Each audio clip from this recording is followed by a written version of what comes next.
The New eau de parfum, Lancôme. La culture cellulaire végétale est un procédé qui permet de multiplier les cellules issues d'une plante à partir d'un seul élément, ou explant. Un explant, ça peut être soit une graine, soit la tige, ou encore une feuille de la plante. Cette technologie permet de recourir à la biodiversité naturelle.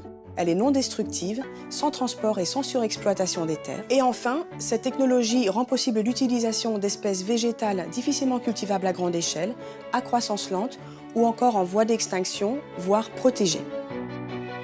Nous préservons dans nos serres le rosier reçu de chez Delbar et procédons au prélèvement de la feuille qui sera découpée en explants pour donner naissance à une nouvelle lignée de cellules végétales dédifférenciées.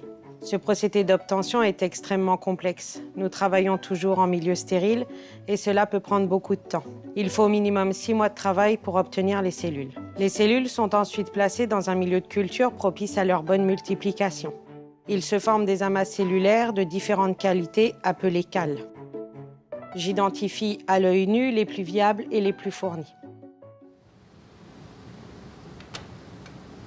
Cette multiplication donne ensuite naissance à une biomasse appelée cale secondaire qui est prête à passer à l'étape de culture en milieu liquide.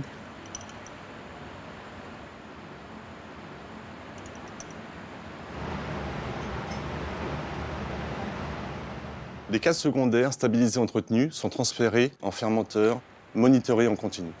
Pour s'assurer de la bonne maturation des cellules, nous contrôlons 24 heures sur 24 les conditions de température, d'oxygénation, suivons en ligne la croissance des cellules et optimisons, si nécessaire, les conditions de culture.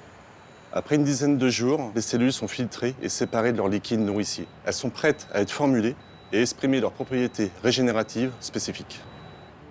Au sein de nos laboratoires de recherche avancés de Tours, nous travaillons à l'identification de nouvelles lignées cellulaires végétales à haut potentiel d'activité biologique, à visée cosmétique. Notre meilleur exemple sont les cellules dédifférenciées de la rose Lancôme. Et si j'avais procédé différemment à partir de la rose Lancôme, cette technologie aurait permis de fleurir les toits de Paris.